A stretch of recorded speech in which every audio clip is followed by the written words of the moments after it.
روزی خانش مبارک تبریک. درسی صبح مبارک شود. مکتب نو مبارک شود. جشن 30 سالگی استقلالیت دولت مبارک باشد. با مناسبت جشن 30 سالگی ما شعر از یاد کردیم. بله.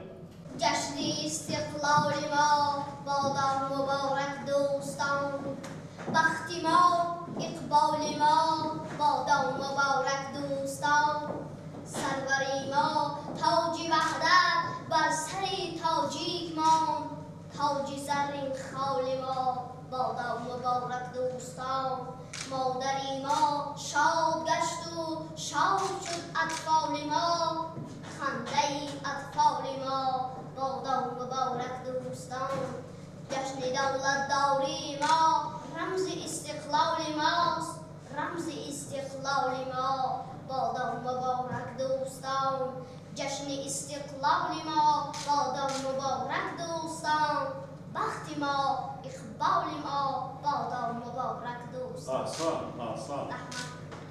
چه نام داری؟ ابراهیم. سیفی چند میخوری؟ سیفی 4A. آینده چی میشه؟ کارمند حفظ حقوق. کارمند حفظ حقوق ملیسا؟ شعر ما بسیار میدانی؟ کتاب میخوانی؟ در آزمون اشتراک کردی؟ جای چندم گرفتی؟ جای سیل در ناحیه؟ یا شهر بوده؟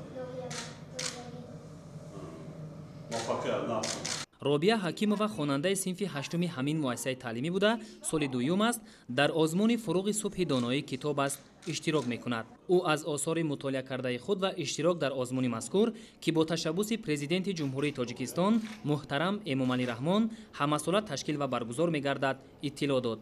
салом эй пешво марди худодор, бикардӣ аз сани нав кишвар обод, ҳама аҳсан ҳама хонем таҳсин ба он фарзона модар ки туро зод. احسن. چه نام داری؟ робия ҳакимова. робия؟ робия نام بسیار робия. آرزو چی است؟ من میخواهم که حقوق‌شناس شوم. حقوق‌شناس شوی؟ بسیار میخواستم که در دل اینجوری آزمون وارد آیم. من باور کامل داشتم که اینجور وارد می‌آیم ولی متأسفانه وارد نشدم. وزیر وارد در آزمون جمهوری اشتراک کند در شخصان. تیاری تبدیل هم اشتراک کند. می‌سرایم مسند بالای استقلال، می‌دمد خورشید از فردای استقلال، زیر بار منت غیر بودن تخت است، کام ما شیرین شد از حولای استقلال. خوشبختانه با سپارش سرور دولت در آزمون جمهوری فروغ صبح دانایی کتاب است اشتراک میکنم. من زیاده از 600 افسانه، 200 کتاب، 200 شعر از خود کردم. مینداری خود را به پیشوای معظم ملت میرسانم که ما نورسان جوانان را دستگیری میکند. дар мактаби мазкур барои омӯзгорон ва хонандагоне ки имконияташон маҳдуд аст лифти замонавӣ насб гардидааст. дар ҳуҷраҳои озмоишгоҳии мактаб асбобу аёниятҳои дарсӣ мавҷуданд ки барои дар амал гузарондани таҷрибаҳои гуногун хонандагон аз онҳо бо самар истифода мебаранд.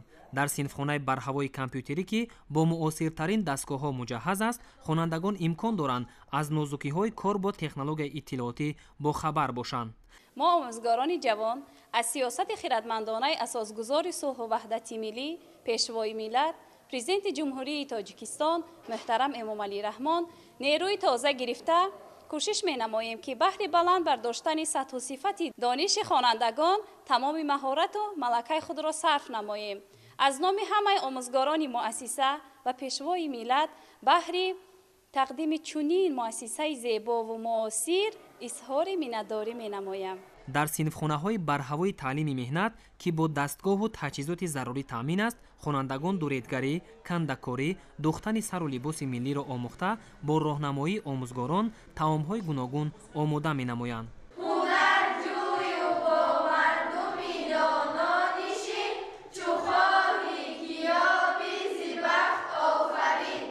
از اساسگزار صلح و وحدت ملی، پیشوای ملت، پرزیدنت جمهوری تاجیکستان محترم جناب عالی امام علی رحمان خیلی منتظرم که با ما در عرفه جشن 30 سالگی استقلالیت دولتی جمهوری تاجیکستان چنین مؤسسه نو و زیبا و زمانوی و با تمام تجهیزات زمانوی مهیا کرده شده را به ما تحفه کردند. ما خوانندگان خیلی خوشحال از آن شدیم که سال نو خوانش را در چنین مؤسسه زیبا آغاز می‌نماییم. ما خوانندگان وعده می‌دهیم که مؤسسه را با بهای خوب و اعلی ختم کرده بر وطن خود صادقانه خدمت می‌نماییم. ما در این سیمخانه با تمام تجهیزات‌های زمانوی و پررنگی تأمین می‌باشیم و نازک‌های چوری و یکچند نمود دوختن لباس‌های ملی را می‌آموزیم. дар умум дар аксар синфхонаҳои таълимгоҳ муосиртарин шароит барои илмомӯзӣ аз ҷумла видеопроектор бо тахтаҳои электронӣ мавҷуд аст.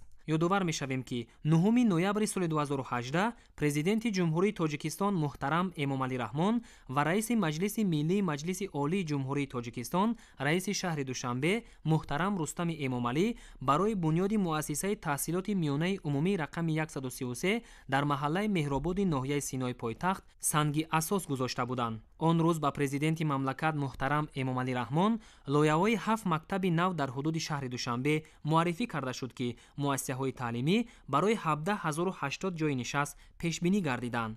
муассисаи таҳсилоти миёнаи умумии рақами 133 дар ноҳияи сино аз ҷумлаи муассисаҳои мазкур буда дар муҳлати муқарраршуда бо сатҳу сифати баланд сохта ба истифода супорида шуд. акнун хонандагон бо истифода аз муосиртарин шароити илму ҳунаромӯзӣ дар ин таълимгоҳи боҳашамати замонавӣ таҳсил мекунанд. бо мақсади ҳифзи саломатии хонандагону омӯзгорон ва омӯзиши вазъи равонии онҳо дар муассиса ҳуҷраҳои алоҳидаи равоншиносӣ ва тиббӣ сохта шуданд ки бо дастгоҳу таҷҳизоти зарурии кӯмаки аввалияи тиббӣ муҷаҳҳаз мебошанд. барои таъмини бехатарӣ ва назорати ҷараёни таълим дар дохил ва атрофи бинои муассисаи таълимӣ камераҳои назоратӣ насб гардидааст. ҷиҳати тарғибу ташвиқи бештари варзиш ва ба ин восита ташаккули тарзи ҳаёти солим дар муассисаи таълимӣ толори бошукӯҳи варзишӣ сохта шудааст. дар толори варзишӣ асосан бозиҳои футболи хурд, волейбол ва баскетбол гузаронда мешаванд.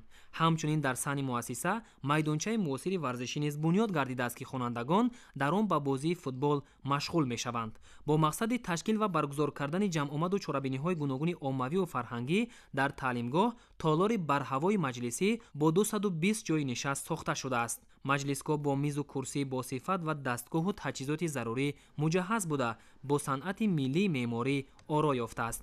дар ошёнаи якуми бинои муассиса ошхона мавҷуд аст ки барои 200 ҷойи нишаст пешбинӣ гардидааст ва дар он барои таълимгирандагон ғизоҳои гарму болаззат пешниҳод мегардад. дар мактаб барои таълиму тарбияи хонандагон 60 нафар омӯзгори соҳибтахассус кору фаъолият менамоянд. ин муассиса бо тамоми шароитҳои замонавӣ хонандагонро ба илм фаро мегирад. симхонаҳо ба талаботҳои замона ҷавобгӯ мебошанд. аз фурсат истифода бурда аз номи ҳамаи омӯзгорон ва хонандагони муассисаи мазкур миннатдории худамонро ба сарвари кишварамон пешвои миллат муҳтарам эмомалӣ раҳмон изҳор менамоем. ҷавобан ба ин ғамхориҳо сидқан меҳнат мекунем ва хонандагонро дар рӯҳияи ватандӯстӣ тарбия менамоем. пешвои миллат муҳтарам эмомалӣ раҳмон таъкид карданд ки аз шароитҳои муҳайё гардида дар муассисаи нави таълимӣ омӯзгорону хонандагон босамар истифода намуда ба омӯзиши пурраи барномаҳои таълимӣ хусусан фанҳои дақиқ, кор бо техникаву технологияи муосир ва омӯзиши забонҳои хориҷӣ аз ҷумла русӣ ва англисӣ дар доираи 20-солаи омӯзиш ва рушди фанҳои табиатшиносӣ, дақиқ ва риёзӣ дар соҳаи илму маориф солҳои 2020-2040 диққати ҷиддӣ зоҳир намоянд. омӯзгорону хонандагон бунёди муассисаи нави таълимиро ташаббуси ибратомӯз ва ғамхориҳои пайвастаи президенти ҷумҳурии тоҷикистон муҳтарам эмомалӣ раҳмон нисбат ба соҳаи илму маориф арзёбӣ намуданд. бояд тазаккур дод ки қаблан сокинони маҳаллаи меҳрободи ноҳияи сино фарзандони худро барои таҳсил ба муассисаҳои таълимии шаҳраку маҳаллаҳои атроф бурда роҳи дарозро тай мекарданд. акнун мушкилоти ҷойдошта пурра бартараф гардида беҳтарин шароити таълиму тарбия барои онҳо фароҳам оварда шуд. Ба иттилои масъулон дар соли таҳсили 2020-2021 дар ҳудуди шаҳри Душанбе 182 муассисаи таҳсилоти миёнаи умумӣ мавҷуд буда дар онҳо 253205 нафар хонанда ба таҳсил фаро гирифта шуданд ки ба онҳо 11080 нафар омӯзгор аз фанҳои гуногун дарс мегӯянд. ҳадаф аз бунёд ва дар рӯзи дониш ба истифода супоридани боз як муассисаи нави таълимӣ дар шаҳри Душанбе ин идомаи мантиқии сиёсати маорифпарваронаи президенти ҷумҳурии Тоҷикистон, пешвои миллат муҳтарам Эмомалӣ Раҳмон ва таваҷҷуҳи пайвастаи роҳбарияти мақомоти иҷроияи ҳокимияти давлатии шаҳри Душанбе барои рушди соҳаи маориф ва ба ин восита беҳтар намудани сатҳу сифати таҳсилот, ҷорӣ кардани усулҳои нави таълим ва тарбияи хонандагони болаёқат дар рӯҳияи илмдӯстӣ мебошад. саҳн ва атрофи бинои нави муассисаи таълимӣ сабзу хуррам буда, дарахтони сояафканд ва гулу буттаҳои ороишии мавсимӣ шинонида шудааст. канали мо дар сомонаи YouTube ҳамнаво обуна шав ва аз видеоҳои нав бохабар бош.